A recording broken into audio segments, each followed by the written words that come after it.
la terre est à la fois richesse et fragilité. Chaque saison, des millions de petits producteurs luttent contre l'épuisement des sols, la sécheresse et l'avancée de la désertification. Face à ces défis, un programme ambitieux, Solvalues, a vu le jour, financé par la Direction générale néerlandaise de la coopération internationale. Le programme Solvalu est un programme qui vise à améliorer la fertilité des sols et à gérer durablement cette fertilité des sols tout en augmentant la productivité et la résilience des petits producteurs face au choc du changement climatique. Quand on a approuvé la déclaration de Nairobi en 2023 et la déclaration de Kampala sur le développement de l'agriculture à Kampala en 2025, le développement et la réhabilitation de santé du sol étaient une des premières priorités pour les chefs d'État. On voudrait pousser 45% plus de production agricole en Afrique. Mais pour assurer qu'on est capable de produire plus, on a besoin de réinvestir dans les sols parce que beaucoup de minéraux et beaucoup d'organiques est quand même diminué. Lancé en 2024, la mise en œuvre du programme Solvalues va s'étaler sur 10 ans. Il est présent au Burkina Faso, au Mali, au nord du Nigeria et au Niger. L'idée est simple mais puissante. Redonner de la valeur au sol pour redonner de l'espoir aux communautés. Le programme combine des approches pratiques, apport d'engrais adaptés, utilisation de compost organique, irrigation raisonnée et une forte implication des populations locales.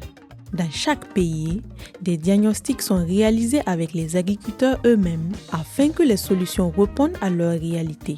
Le programme Solvalu fonctionne autour de 3 axes stratégiques, dont l'agroforesterie. L'agroforesterie regroupe quant à elle 3 domaines d'intervention, dont le regroupement des technologies. Et au niveau du regroupement des technologies, on fait la promotion de tout ce qui est technique d'amélioration des fertilités des sols, de restauration des sols et beaucoup de choses. Au niveau des technologies pour améliorer la fertilité des sols, on fait la promotion du biochar, du bokashi, du biodigester. Aussi au niveau des techniques de restauration et de conservation des sols, on a fait aussi la promotion du Zeiner, qui est une mécanisation de l'utilisation manuelle des ailes et aussi l'introduction du Shari Delfino pour la conception des demi-lules. C'est une façon de mécaniser ces technologies pour qu'ils soient accessibles au niveau des producteurs.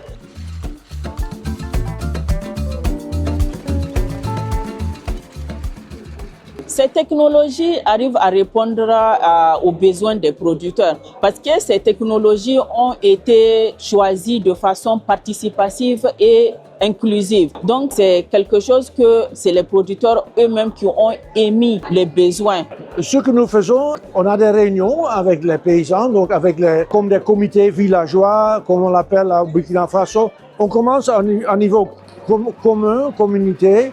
Et puis, on essaye des différentes technologies.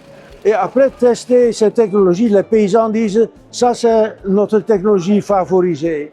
Piloté par le Centre international pour le développement des engrais IFDC, il vise à restaurer la fertilité de 2 millions d'hectares et à améliorer les conditions de vie de milliers de petits producteurs.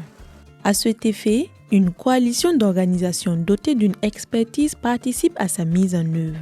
Il s'agit de la SNV, l'Université et de la recherche de Wageningen, AGRA, le Centre de recherche forestière international et mondial sur l'agroforesterie, l'Institut international d'agriculture tropicale, le Centre international de référence et d'information sur les sols et l'Institut international de gestion de l'eau.